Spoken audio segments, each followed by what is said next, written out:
누가복음 20장 9절부터 18절까지 합독하시겠습니다. 그가 또 이 비유로 백성에게 말씀하시기 시작하시니라.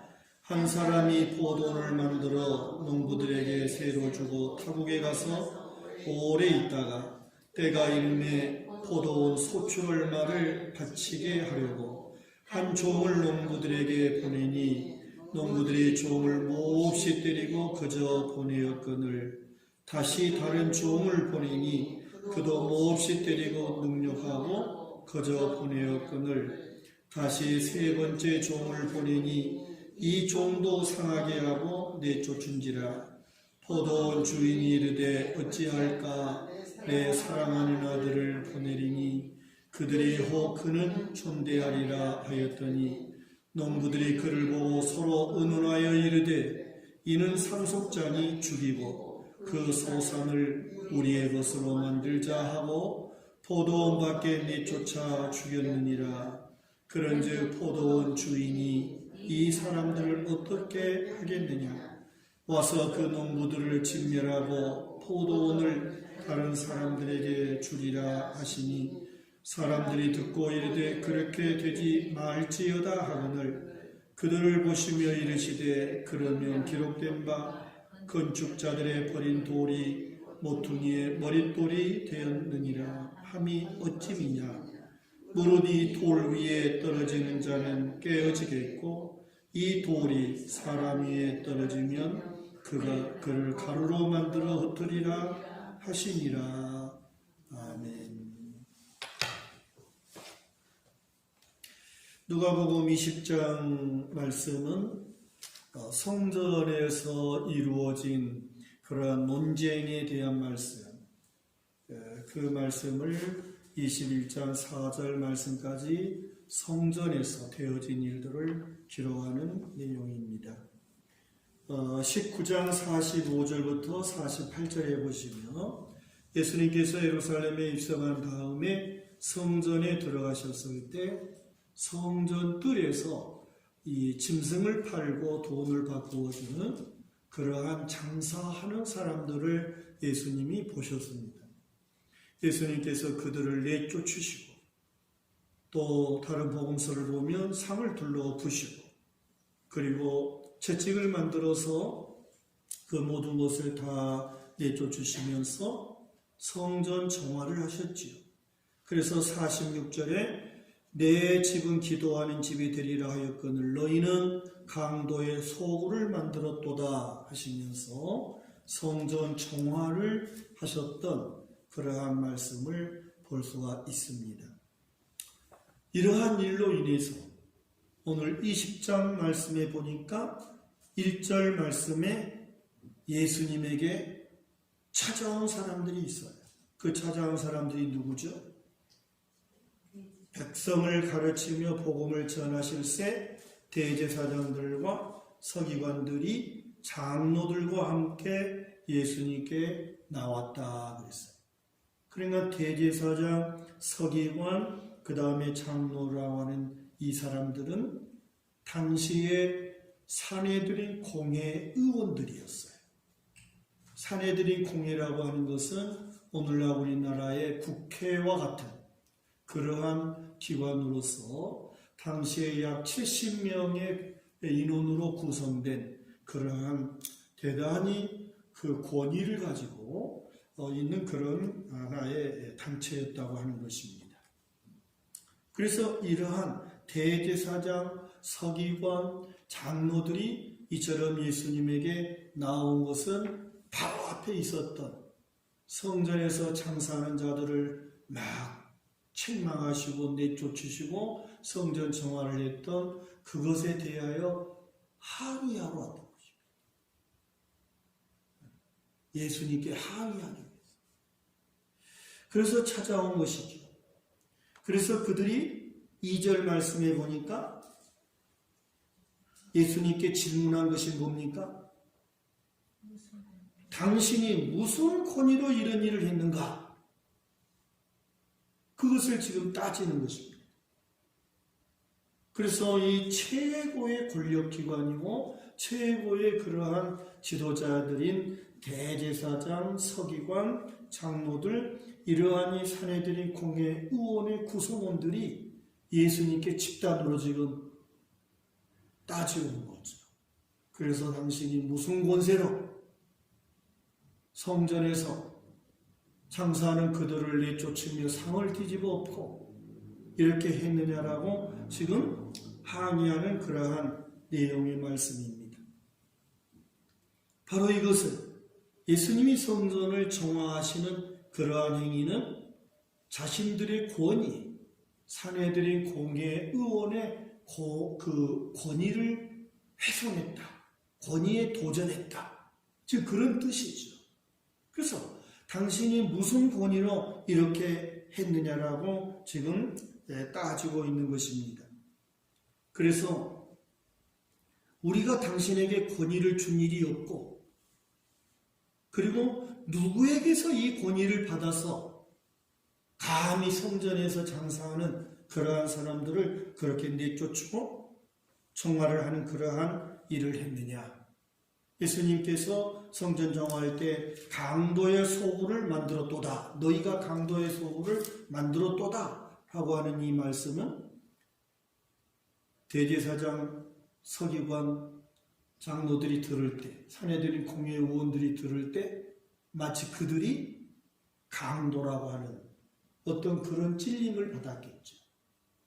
그래서 그러한 것으로 간주하고 그들은 자기들을 강도로 간주하고 모독한 것이라고 아마 생각을 했을 거예요.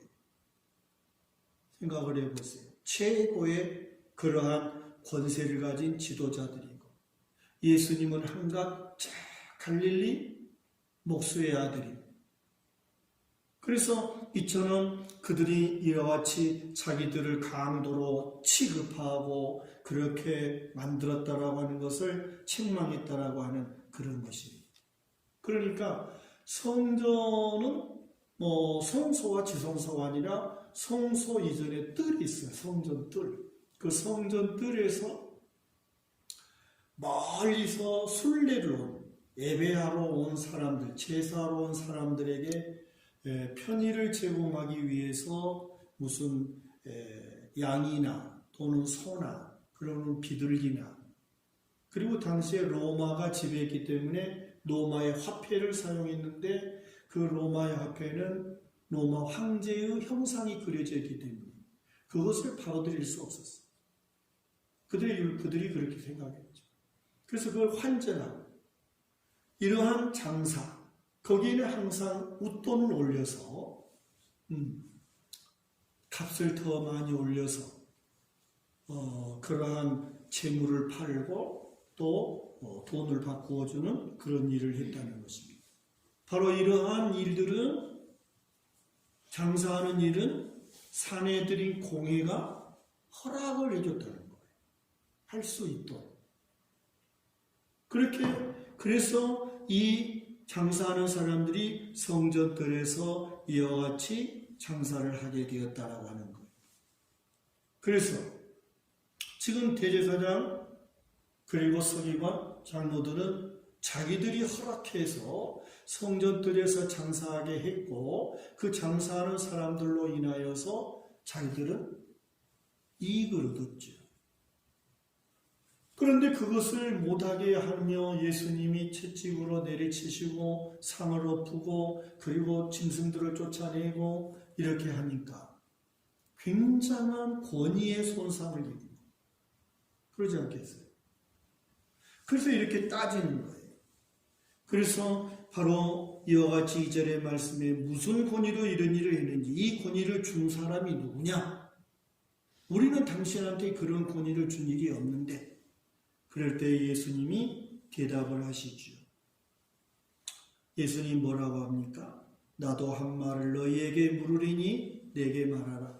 예수님께서는 그들이 질문하는 그 질문에 역으로 질문을 하시죠.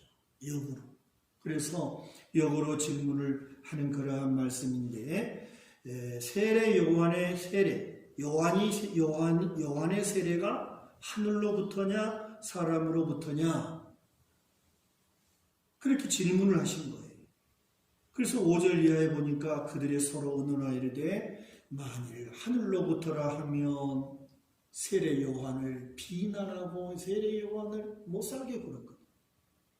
거부했거든. 그러니까 하늘로부터 온 권위라고도 말할 수가 없고, 그런다고 해서 세례 요한이 세례를 베푸는 것이 사람으로부터 왔다라고 말한다면은 백성들이 세례 요한을 다 선지자로 믿고 있었다는 거. 그렇기 때문에 6절의 말씀에 보니까 만일 사람으로부터라 하면 백성이 요한을 선지자로 인정하니 그들이 다 우리를 돌로 치려 하지 않겠냐. 백성이 두려워서, 백성의 분노가 두려워서 하나님께로부터 왔다고 말도 못하지. 그런다고 해서 사람으로부터 왔다고 말도 못하지. 그래서 이 사람들이 하는 말이 뭔 말이죠? 7절에 대답하되 어디로부터인지 알지 못하노라. 우리는 모르겠어. 지금 그런 거지요. 백성들도 아는데 최고의 권위를 자랑하는 그러한 이 사내들인 공회의원들이 모른다고 하는 것은 또 다시 한번 백성들에게 그들의 권위가 실추되고 부끄럽게 되는 그런 결과가 됐겠죠. 그러니 이 사람들이 얼마나 예수님을 미워하겠어요. 그 최고의 권력을 가진 사내들인 공회의원들이 얼마나 예수님을 이렇게 정말 미워하고 그 예수님이 정말 죽일 만큼 미웠겠죠. 그래서 19절 말씀이 있죠. 서기관들과 대제사장들이 예수의 이 비유는 자기들을 가리켜 말씀하신 줄 알고 즉시 잡고자 하되 백성을 두려워하였더라. 그래서 20절에 예수님을 엿보고 흠을 잡고 티를 잡아서 예수님을 죽일 수 있도록 하기 위해서 사람들을 샀지요. 정탐꾼을 샀어요. 그래서 그 정탐들을 보내어 그들로 스스로 의인인 체하여 예수의 말을 책잡게 했다. 그래서 그들이 만들어낸 질문이 세금에 관한 질문을 하게 되지요. 그래서 가이사에게 바치지 말라 하면 로마에 정치적으로 반역자로 몰려서 감옥에 갈 것이고, 또 하나님께로 한다면은 하나님을 신성모독이라고 하는 어떤 그런 올가미에 씌워서 예수님을 가두려고 하고, 그렇게 예수님을 시기하고 예수님을 죽이지 못해서 안달이 그러한 이 백성의 지도자들의 모습을 오늘 우리는 말씀을 통해서 봅니다.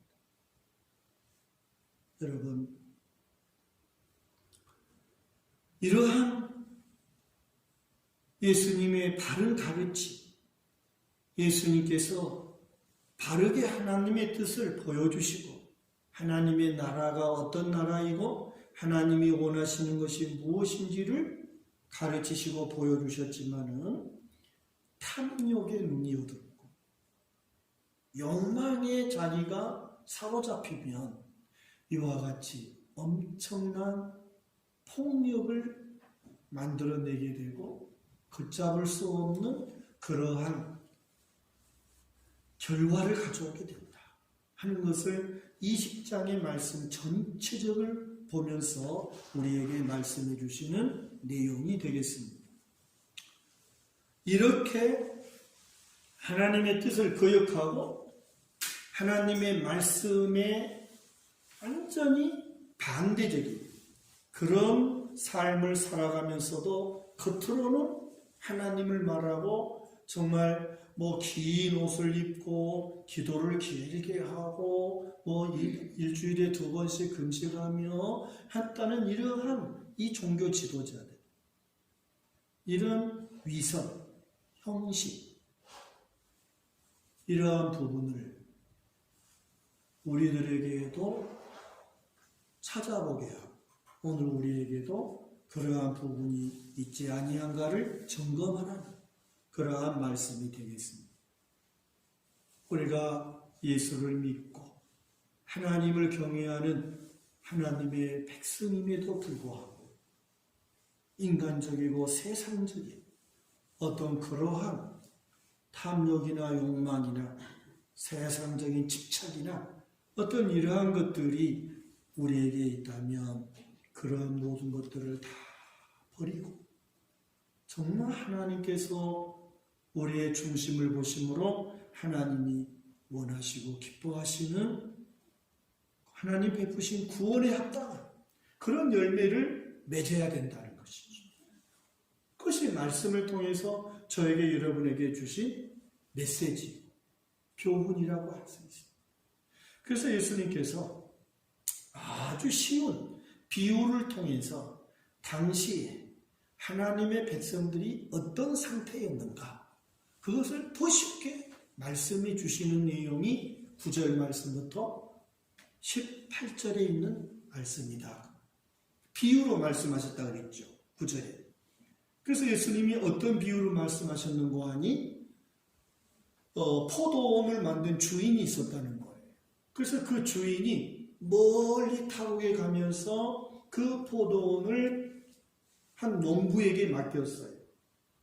그래서 그 농부로 하여금 그 포도원을 잘 관리해서 열매를 많이 맺게 하고 그리고 주인에게 그 소출을 약속한 소출을 드리도록 그렇게 계약을 하고 떠났다는 것입니다. 그래서 때가 돼요. 이제 종들을 보내어서 그 농부로 하여금 그 소출을 달라고 종을 보냈다는 말씀입니다. 그래서 첫 번째 종을 보냈더니 그 종에게 그 소출을 주면서 주인에게 갖다 드리라고 그렇게 바치는 것이 아니라 그 종을 몹시 때렸다. 그래서 몇 번째까지 했어요? 12절에 보니까 세 번째까지 포도원 주인이 종을 또 보내고 또 때리고 빈손으로 보내고 때리니까 두 번째 보내고 세 번째 보냈다는 거예요. 여전히 소출을 주인에게 드리지 않고 이와 같이 탐욕의 눈이 어두워 욕망에 사로잡혀서 욕심에 끌려가지고 그 종들을 때리고 내쫓아버려요. 그래서 주인이 고민하다가 누구를 보냈다고? 아들을 이제 마지막 아들을 보내면 포도원 주인의 아들이니까 저희들이 아들만큼은 그렇게 하지 않겠지 하는 마음을 가지고 주인이 자기 아들을 농부에게 직접 보냈다는 거예요. 그랬더니 그 농부가 어떤 생각을 했어요? 저 아들만 죽이면 이 포도는 누구 것이 된다? 그렇지, 내 것이 된다라고. 그런 욕망에 사로잡혀, 그런 탐욕에 사로잡혀, 이런 세상의 것에 사로잡히니까 눈에 보이는 것이 없어. 그래서 이 아들을 포도원 밖으로 끌어내가지고 그 아들을 죽여버렸다. 그 비유이. 자, 여기서 포도원 주인은 누구를 말할까요? 하나님이시죠. 하나님. 포도원은요? 이스라엘이겠죠. 그러면 농부는 누구예요? 대제사장, 바리새인, 서기관 이러한 이스라엘 백성들을 의미한다고 할 수가 있겠죠. 그래서 그 포도원 농부는 이스라엘 지도자들이고 유대인들이고 그리고 주인이 소출을 가져오라고 보낸 종들은 누구를 상징할까요? 그렇죠. 선지자죠. 세례 요한까지의 선지자들을 의미하는 그러한 말씀이라 하겠습니다. 그래서 이와 같이 이스라엘 백성들은 하나님의 특별한 은혜로 하나님이 만들어주신 좋은 포도원을 가지게 됐다는 것. 베풀어주신 그 은혜에 감사해서 주인 되신 하나님께 진실로 감사하고 하나님을 기쁘시게 하고 영광을 돌리는 그렇게 살아야 되겠죠. 그런데 그렇게 하지 않다. 왜? 욕심이 사로잡혔어. 탐욕과 욕망, 이런 이 대제사장, 서기관, 장로들, 이 사람들처럼 이와 같이 자기들의 인간적인 탐욕, 욕심에 사로잡혀서 자기들의 권위, 권세, 이런 것들, 자기 자랑, 이런 것에 사로잡혀가지고 모든 하나님의 선지자들을 다 박해했다는 거예요. 그게 구약 말씀이죠. 하나님이 구약에 그렇게 많은 선지자들을 보냈지만은 하나님의 백성들은 깨닫지 않고 회개하지 않고 하나님께서 보내신 그 말씀을 받지 아니하고 세상을 따라가고 인간적인 그러한 죄악을 따라감으로써 결국 망하게 되는 그런 결과를 가져왔다는 거예요. 그래서 이제 마지막으로 하나님은 당신의 독생자 예수님을 이 세상에 보내셨다는 거죠. 그래서 예수님을 보냈더니 결국에 이와 같이 포도원 밖으로 끌어냈다고 하는 것은 예루살렘 그 도시 밖으로 끌어내서 골고다 언덕에 십자가에 못 박는 것을 의미하는 그러한 말씀이 되겠지요. 아들을 죽였다라고 하는 것은 아버지를 죽인 것과 똑같은 거예요. 상속자니까.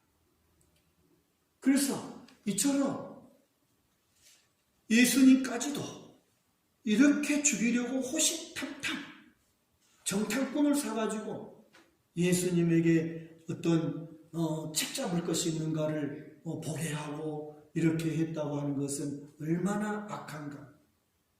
바로 이런 것들이 뭐예요?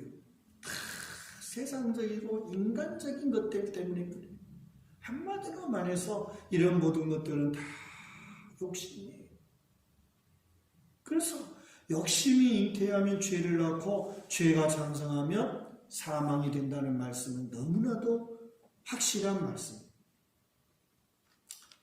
욕망이 이와 같이 통제가 되지 아니할 때 괴물이 되고 그 괴물이 된 욕망은 결국에 폭력을 가져오게 된다 하는 것입니다.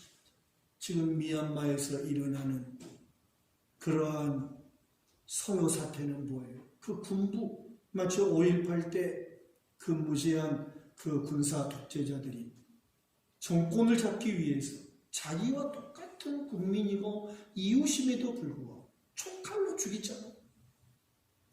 얼마나 무서워 이 욕망이라고 하는 이 욕심, 탐욕이.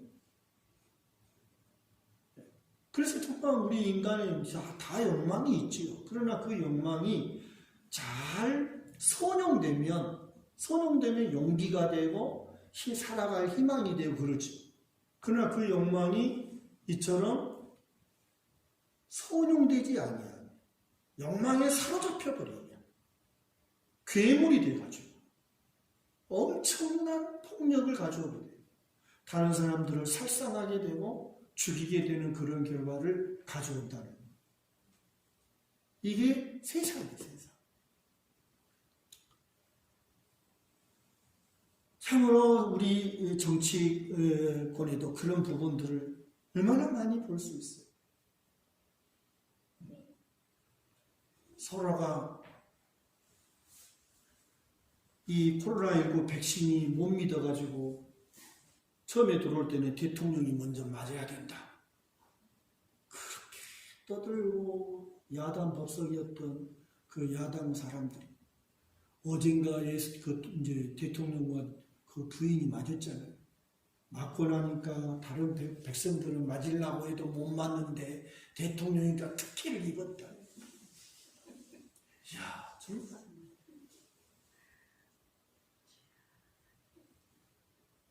어떻게 그런 사람들이 다 있어? 또 그런 사람들을 지지하는 국민들은 뭐예요? 참 한심스럽죠. 이 욕망이라고 하는 것, 정말 이 권위, 이 잘못된 권위에 사로잡히면 이와 같이 보이는 게 없는 거예요. 이 잘못된 권위에 붙들리면 이렇게 된다는 거예요.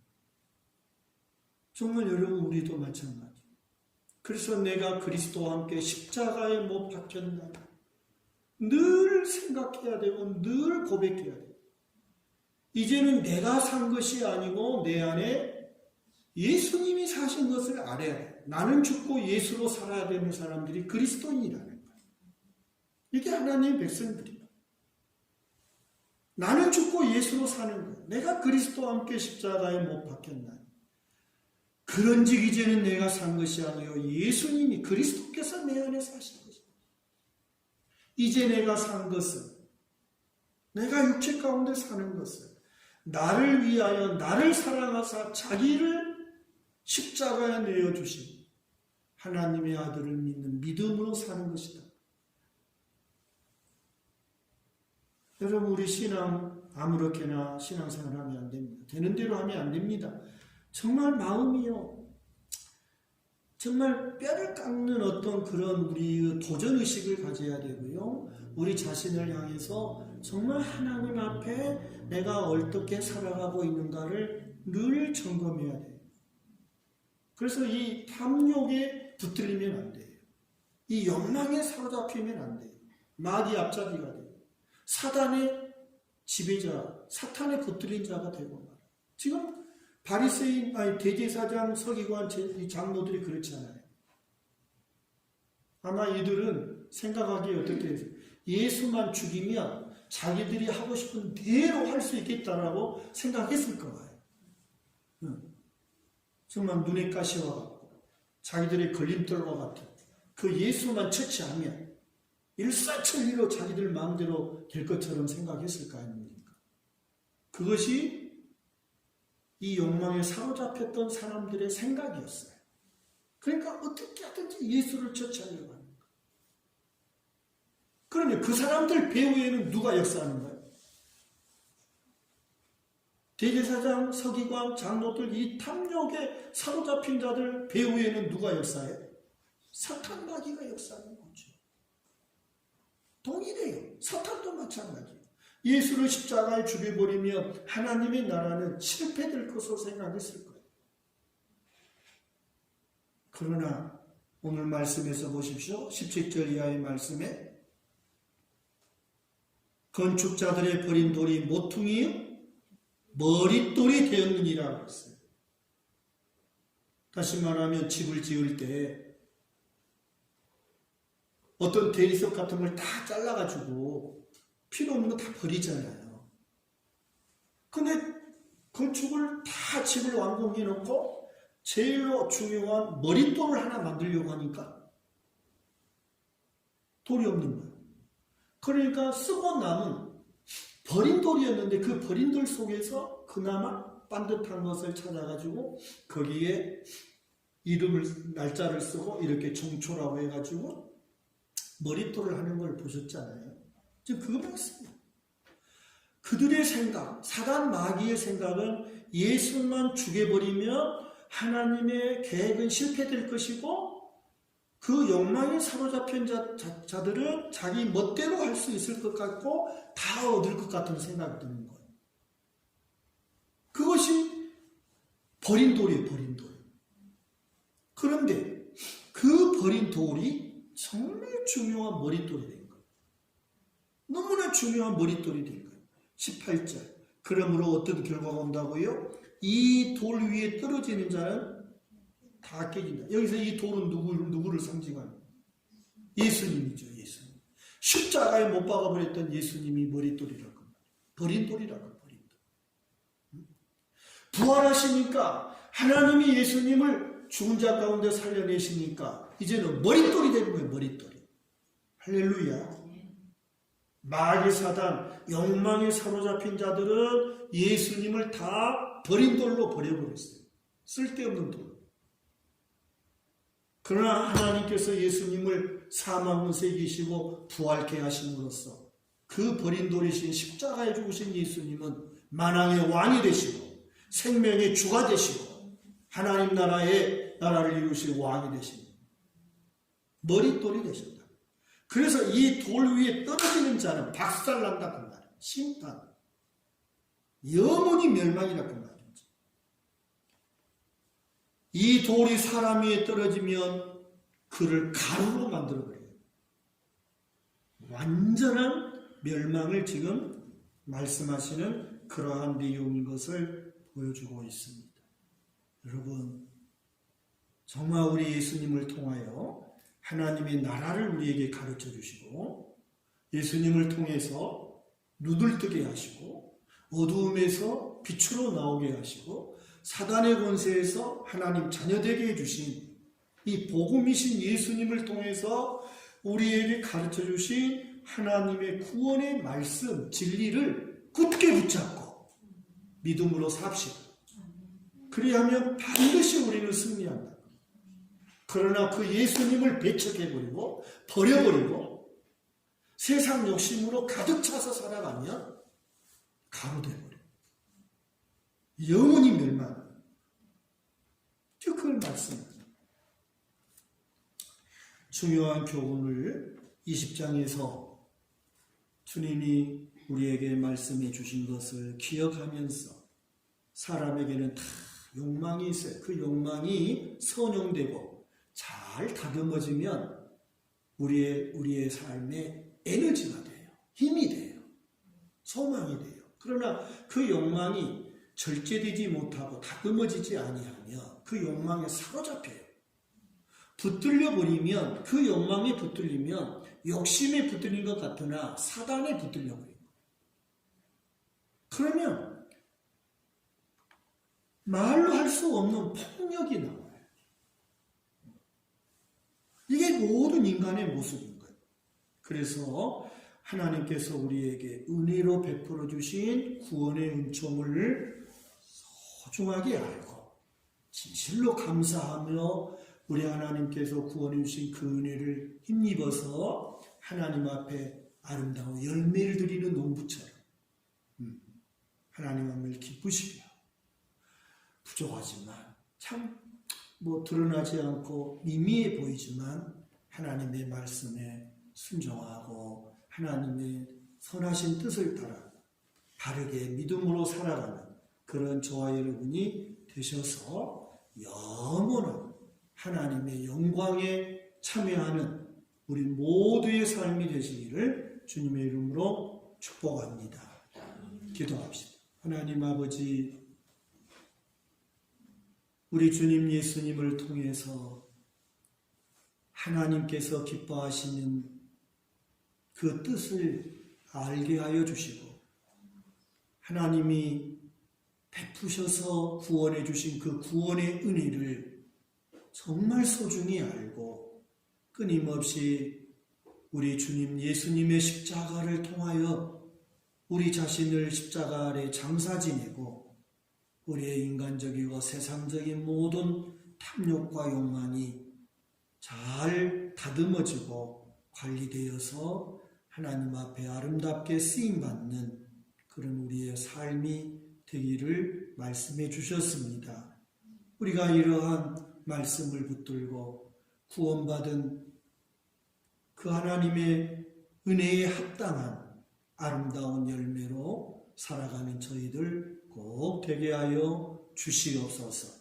그래서 우리 자신의 심령이 늘 평안하고 우리를 통해서 다른 사람들을 위로하고 평안을 전하고 또 화목하고 배려하고 또 사랑하는 아름다움이 항상 있게 하여 주시기를 기도합니다. 우리의 모든 삶이 하나님을 기쁘시게 하고 우리를 구원하신 주님의 은혜에 합당한 열매로 드려지도록 붙들어 주시옵소서. 예수님 이름으로 감사드리며 기도올리옵나이다. 아멘. 하늘에 계신 우리 아버지, 이름이 거룩히 여김을 받으시오며 나라 임하옵시며 뜻이 하늘에서 이룬 것 같이 땅에서도 이루어지이다.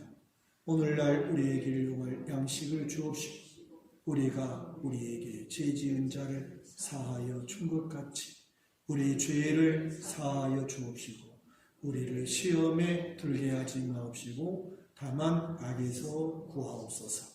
대개 나라와 권세와 영광이 아버지께 영원히 있사옵나이다.